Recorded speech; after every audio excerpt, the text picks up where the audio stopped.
नमस्कार, मैं शालिनी और आप देख रहे हैं महाराष्ट्र 7 टीवी। शुरू करते हैं आज की बड़ी खबर। महाराष्ट्र के पूर्व डिप्टी सीएम अजित पवार की बारामती विमान हादसे में गई जान के मामले ने नया राजनीतिक मोड़ ले लिया है। शरद पवार गुट के विधायक रोहित पवार ने इस हादसे को लेकर कई गंभीर सवाल उठाए हैं, जिससे एनसीपी अजित गुट के कार्यकारी अध्यक्ष प्रफुल्ल पटेल आरोपों के घेरे में आ गए हैं। एक दिन पहले रोहित पवार ने प्रेजेंटेशन के जरिए इस दुर्घटना को लेकर तमाम दावे किए थे।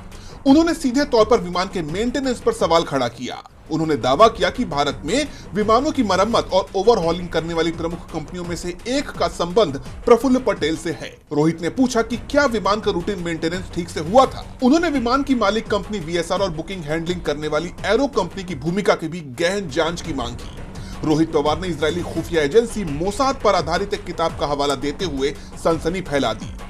उन्होंने कहा कि कभी कभी सबसे प्रभावी तरीका ड्राइवर को खत्म करना होता है।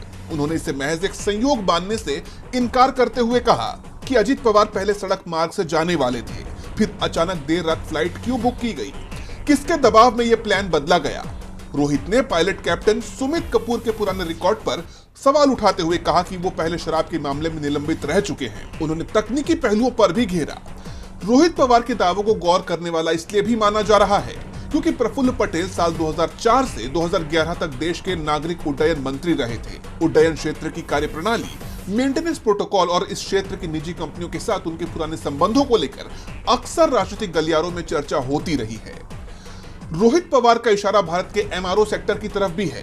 दावा किया जा रहा है कि जिन कंपनियों को विमानों की फिटनेस जांचने का ठेका मिलता है, उनमें से कुछ में पर्दे के पीछे ऐसे लोगों की हिस्सेदारी है जो प्रफुल्ल पटेल के करीबी रहे हैं। रोहित पवार ने विशेष तौर पर वीएसआर वेंचर्स और एरो एयरक्राफ्ट का नाम लिया। जांच का विषय यह है कि क्या इन कंपनियों के प्रमोटर्स या डायरेक्टर्स का प्रफुल्ल पटेल के पारिवारिक व्यापार या उनके करीबियों से कोई व्यावसायिक लेन देन रहा है। गौर करने वाली बात यह है कि जहां शरद पवार ने इसे शुरुआती तौर पर एक दुर्घटना बताया था, वहीं रोहित पवार ने साफ किया कि तथ्यों के सामने आने के बाद शक और गहरा गया है।